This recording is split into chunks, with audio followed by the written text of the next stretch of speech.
First of all, I want to break down the basics of how the lemon law works. Basically, you got a vehicle that is defective or has problems, but the dealership cannot repair it within a certain number of times or within a certain number of days. If that's the case, then it might qualify as a lemon based on the state you live in. Pretty much every state of the 50 states of America has a lemon law.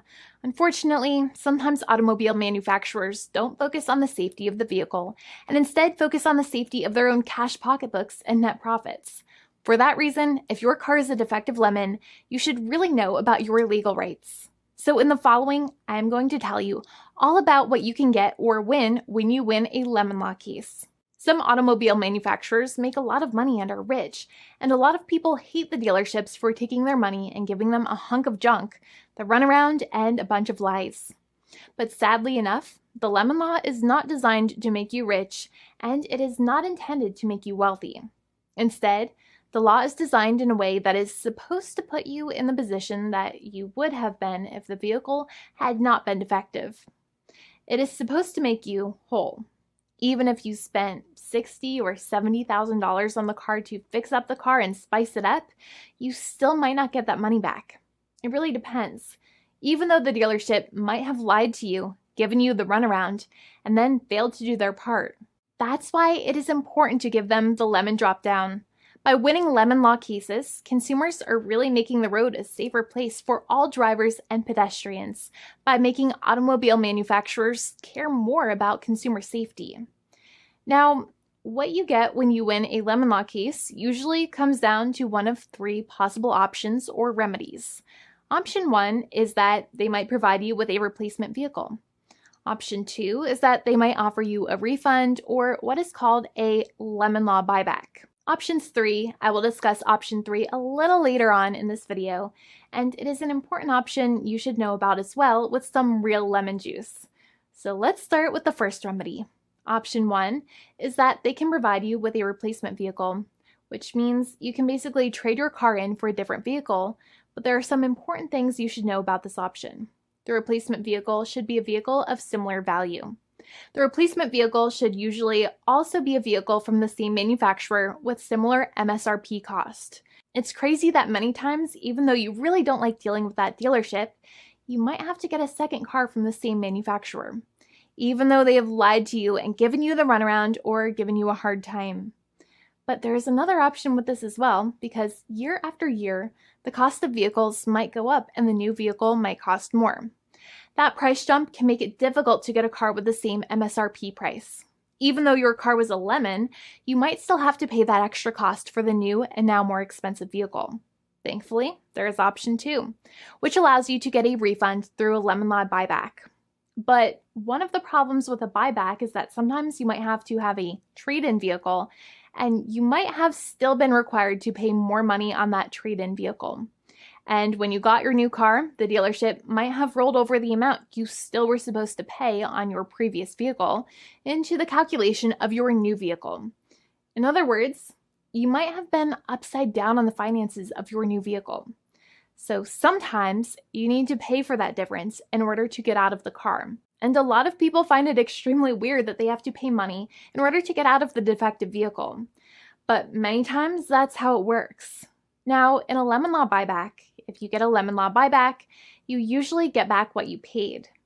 You may have bought the vehicle in a one lump sum all at once, or you more than likely had a finance or lease plan. What you usually get back is the money that you actually paid. Your hard-earned money that actually left your pocket and went straight into the pockets of the manufacturers. So think about it for a second and try to calculate about how much you paid. Think about the down payment and also add up all of the monthly payments that you have made for your car so far. It can add up to a lot of hard-earned money. In some cases, it can add up to $30,000 or more, but every case is different. Even though they accepted their vehicle as a lemon, many times the manufacturers still try to pinch pennies and also nickel and dime their customers.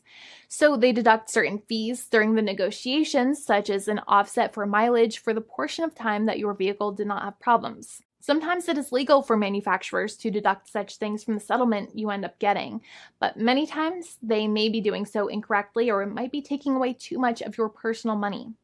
Having a powerful negotiator and experienced attorney by your side can be very helpful. In addition, most lawyers do not charge you out of your own pocket for their attorney's fees and court costs. Many attorneys only get paid if they win, and if they don't win, they just don't get paid anything. Lots of attorneys spend their own money on your case, and the attorney might never get the money back.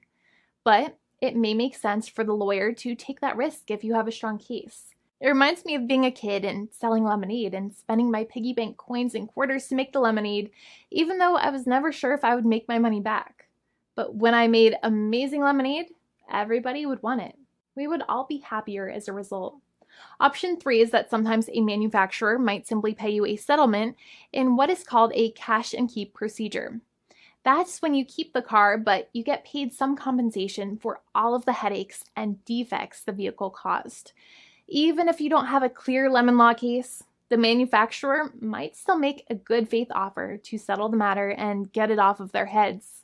In many situations, even though the settlement might be less than a full buyback of the vehicle, it might make sense for you to accept that offer depending on your goals.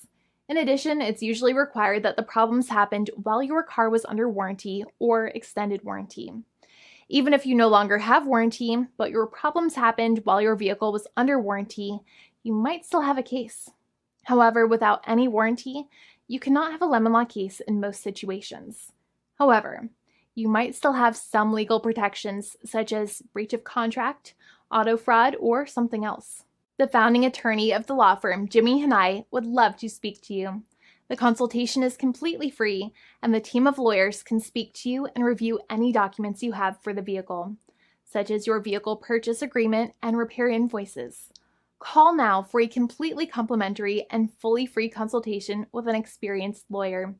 It's free to call 1-800-400-5050 day or night, 7 days a week, or visit us at www.californialaw.com. Lawyers are waiting to speak to you and encourage you to call. This video is not legal advice. I am not an attorney. I'm a paid spokesperson. Attorney Jimmy Hanai is a lawyer in the state of California and handles California lemon law cases. There are no guarantees. This legal advertisement is by lawyer Jimmy Hanai of CaliforniaLaw.com.